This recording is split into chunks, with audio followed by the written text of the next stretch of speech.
Hello les addicts du crochet. Aujourd'hui, on se retrouve pour un tuto vidéo complet pour apprendre à réaliser ce petit œuf de Pâques rayé sans rentrer les fils. Enfin si, on va en rentrer juste deux parce qu'on va prendre deux couleurs. Il va falloir quand même rentrer le fil à la fin. Donc moi j'ai pris de la Rucorumi DK, deux couleurs différentes, deux couleurs contrastantes. J'ai un crochet 3 mm, un clover amour pour cette fois-ci, pour cette vidéo. Il va falloir une paire de ciseaux juste pour la fin pour couper le fil, un marqueur de maille. Moi cette fois-ci j'ai pris un dormeuse ronde parce que c'est bien pratique et puis j'en ai sur le thème de Pâques. Il a retrouvé sur ma boutique et il faut un peu de rembourrage. Donc pareil, c'est du rembourrage que je vends sur mon shop. D'ailleurs, tout ce que vous voyez ici est achetable sur le shop sauf la Rucorumi qui ne l'est pas. Je te montre tout ça en vidéo. Allez, let's go!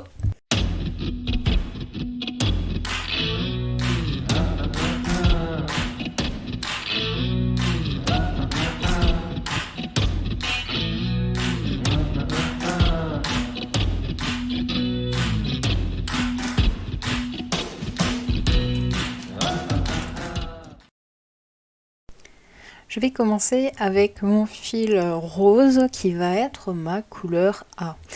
Je garde mon fil bleu à côté près, on va s'en servir très rapidement. Pour commencer, rien de très compliqué, on va faire un cercle magique. Si tu ne te souviens pas comment faire un cercle magique, je vais te mettre le lien de la vidéo tuto.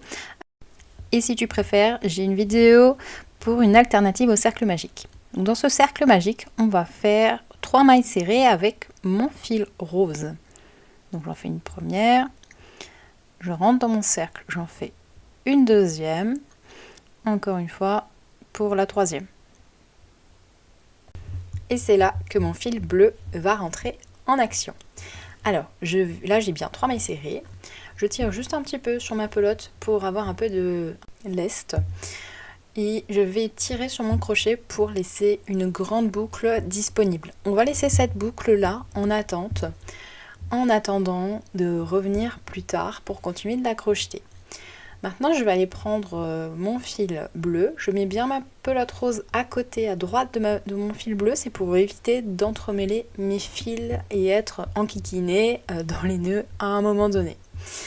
Donc je tire un peu sur ma boucle juste pour être sûr qu'elle va bien rester en place. Je retourne avec mon crochet dans mon cercle magique et je vais aller intégrer mon fil bleu. Donc ici, moi, c'est ma couleur B. Donc je vais aller l'accrocher, la passer à travers le cercle et je vais bloquer ma couleur avec une maille en l'air.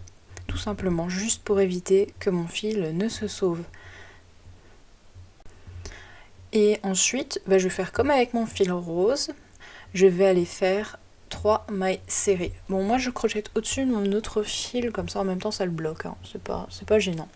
Donc j'en fais une, deux et une troisième dans mon même cercle. Il faut bien veiller à faire mes mailles serrées à côté des mailles en rose, à la suite quoi.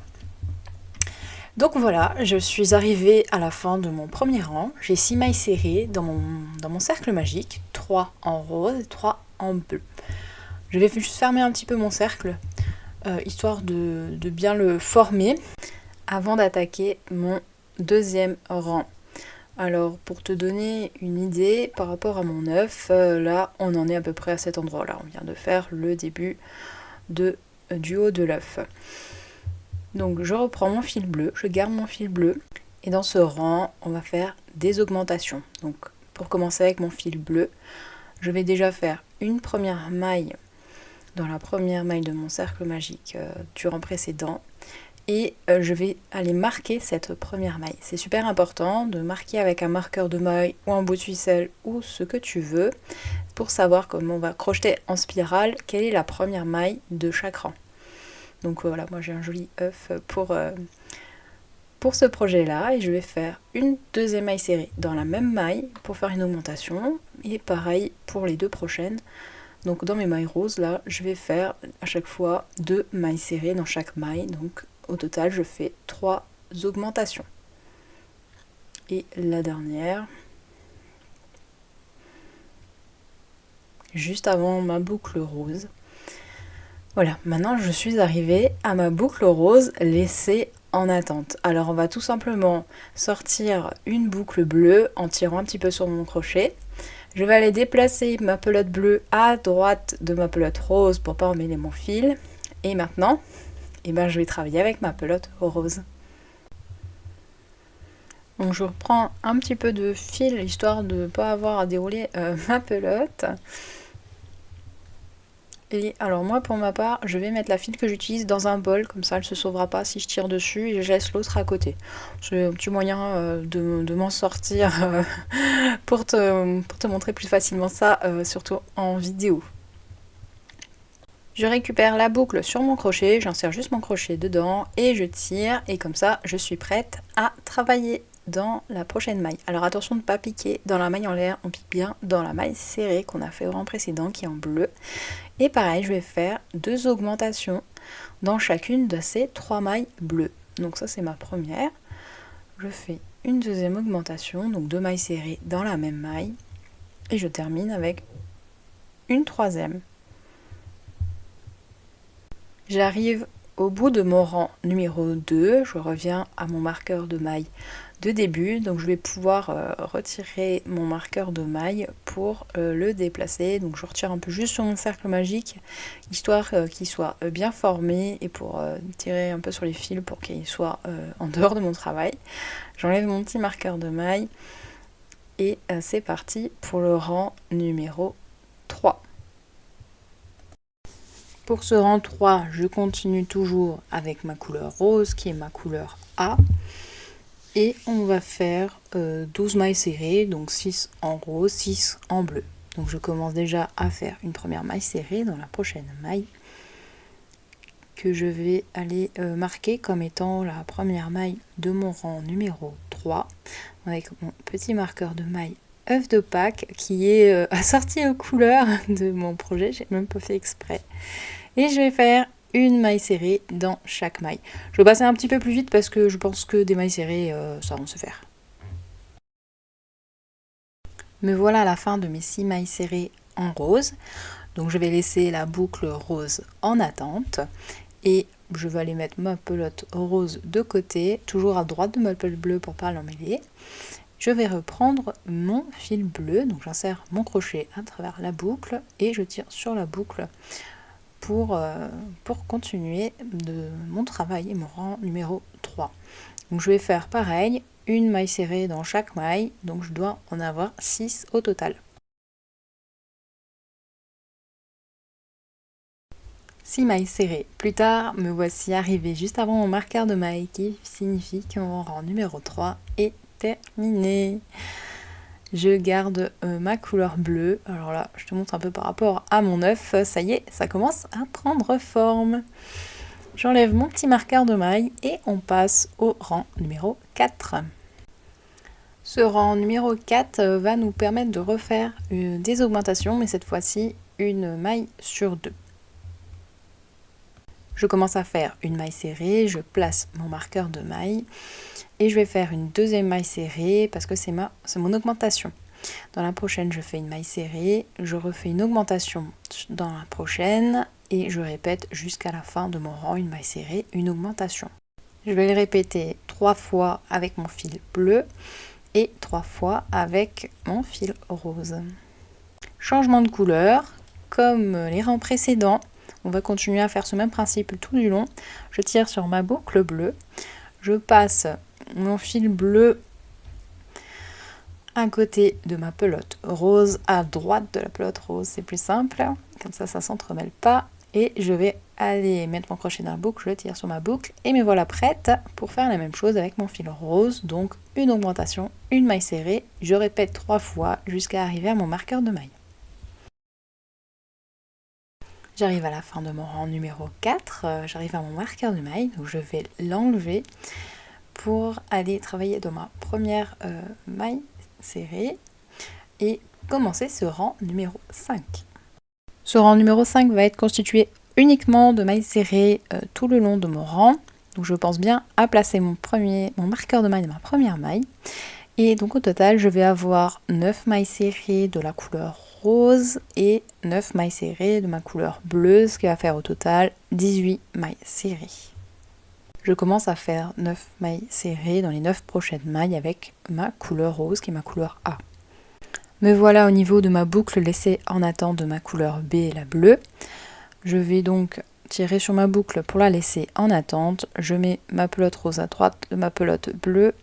Je place mon crochet dans ma boucle bleue et je tire sur mon fil pour prendre mon travail et je continue par faire 9 mailles serrées dans chacune des 9 prochaines mailles. Me voilà au bout de mon rang numéro 5, alors ça y est, on commence à avoir un petit peu les couleurs se former pour faire le haut de mon œuf. J'arrive à mon marqueur de maille, donc je l'enlève et je passe au rang numéro 6. Pour ce rang numéro 6, on repasse sur une phase de mailles serrées sous forme d'augmentation pour obtenir au final 24 mailles serrées. Donc on va faire une augmentation de mailles serrées, on va répéter 3 fois avec la couleur B qui est ma couleur bleue et 3 fois avec la couleur rose, ma couleur A, et à la fin on aura donc 24 mailles. On se retrouve donc à la fin du rang. Maintenant je pense que tu as compris le système de laisser la boucle en attente et que tu gères ça très bien.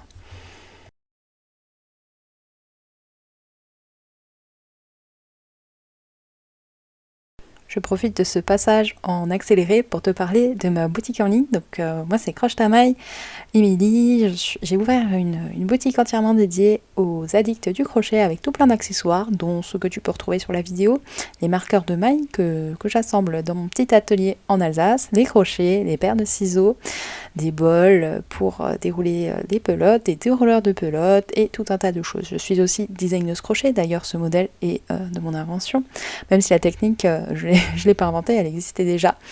Et tu peux retrouver aussi tout plein de mes designs sur Ravelry, sur mon shop en ligne et sur Etsy. Voilà, c'était la minute pub.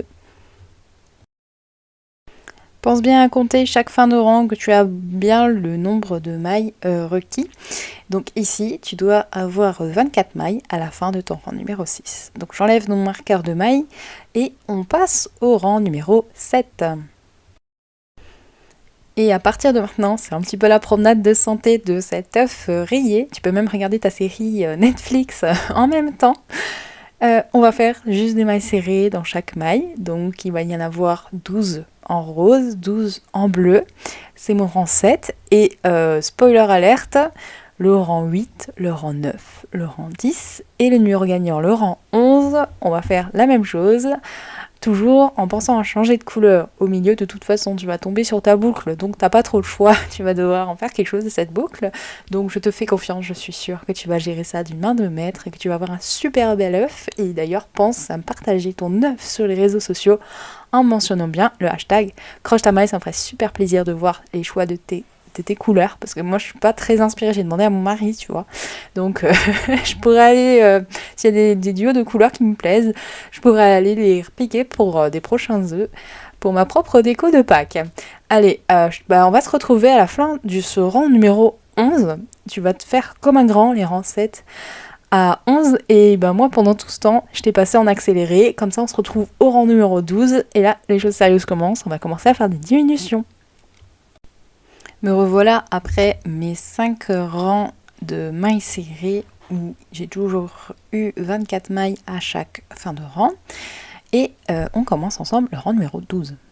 Pour ce rang numéro 12, on va apprendre à faire une diminution invisible. Alors regarde bien, je vais piquer dans le brin avant de ma première maille et je pique également dans le brin avant de ma deuxième maille.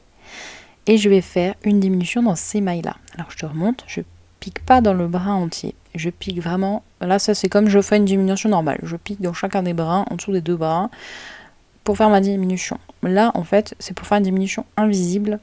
Donc je te montre en entier juste, voilà, ça c'est une diminution normale. Et tu vois, on fait une petite boule comme ça et c'est visible. C'est pas très grave, tu peux faire comme ça.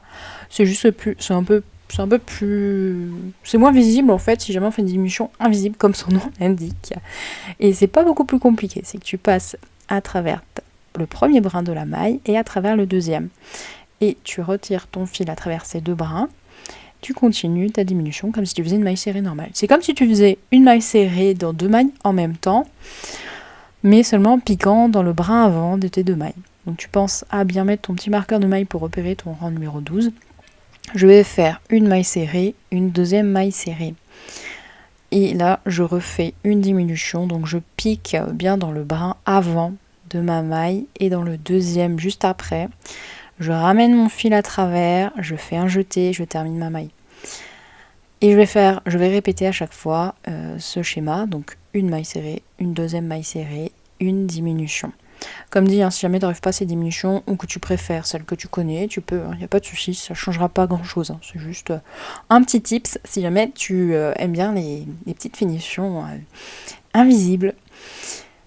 J'arrive à la fin de ma couleur rose, je mets ma boucle en attente, je passe à ma boucle bleue et je vais faire la même chose, une diminution de mailles serrées et je vais répéter 3 fois au total, ce qui va me faire arriver à la fin de mon rang à 18 mailles serrées. On se retrouve à la fin de ce rang numéro 12. Et là, quel bel œuf que voilà. Bon, allez, on continue avec le rang numéro 13. Avant d'attaquer ce numéro 13, je te propose de commencer le rembourrage de notre œuf. Donc moi je vais prendre une bonne poignée. L'idée c'est de rembourrer on va dire 90% de mon œuf et à la fin du rang numéro 13, si jamais c'est nécessaire, j'en rajouterai un petit peu histoire de voir si jamais mon œuf est bien formé ou si jamais il y a encore des espaces à combler. Moi j'ai une bourre qui est assez bien gonflante, donc généralement elle prend assez bien l'espace qu'on lui donne, donc ça se fait assez rapidement, donc je te laisse faire ça et puis on se retrouve. Pour ce rang numéro 13, j'ai déjà fait ma première diminution, je replace mon marqueur de maille pour voir ma première maille de mon rang et je vais continuer par faire une maille serrée, je refais une diminution dans la maille d'après et je vais répéter jusqu'à ma prochaine boucle. Donc on va continuer, une diminution, une maille serrée et à la fin de mon rang, je vais avoir 12 mailles, 6 mailles en couleur B, mon bleu, et 6 mailles en couleur A, mon rose. Je suis à la fin de mon rang numéro 13, je vais en profiter d'avoir encore un tout petit peu d'espace pour ajouter un tout petit peu de rembourrage dans le dernier rang que je viens de réaliser. Et faire la pointe, je pousse bien, histoire de bien vérifier que le rembourrage est allé jusqu'au fond de mon œuf. Et nous allons pouvoir attaquer le rang numéro 14, qui est le dernier rang. Pour ce rang 14 et dernier rang, on va faire des diminutions tout le long du rang. Donc je vais faire 3 diminutions dans ma couleur B et 3 diminutions dans ma couleur A. Donc là, je commence avec la A, pardon, et après ce sera la B. Au final, on passe de 12 mailles à 6 mailles. 6 mailles, c'est le nombre avec lequel on a commencé notre œuf. Ça veut dire que on va pouvoir se retrouver à la fin pour rentrer les fils, les 2 fils. Je vais pouvoir retirer mon marqueur de maille, on n'en aura plus besoin. Et maintenant, allez, on va pouvoir couper notre fil. Le premier, le deuxième, je l'ai déjà fait. Il suffit de tirer sur la boucle pour terminer le travail. Donc sur la première et pareil sur la boucle de la couleur A. Et en fait, tout ce qu'il nous suffit de faire pour terminer, c'est de rentrer nos fils. Alors moi, je vais prendre une aiguille à laine. Je prends l'une de mes 2 couleurs et je vais faire quelques points, histoire de fermer là ce dernier trou qui reste. Bon, vraiment rien de spécial. Moi, je passe en dessous de mes mailles, une par une, et je vais pouvoir resserrer à la fin mon cercle.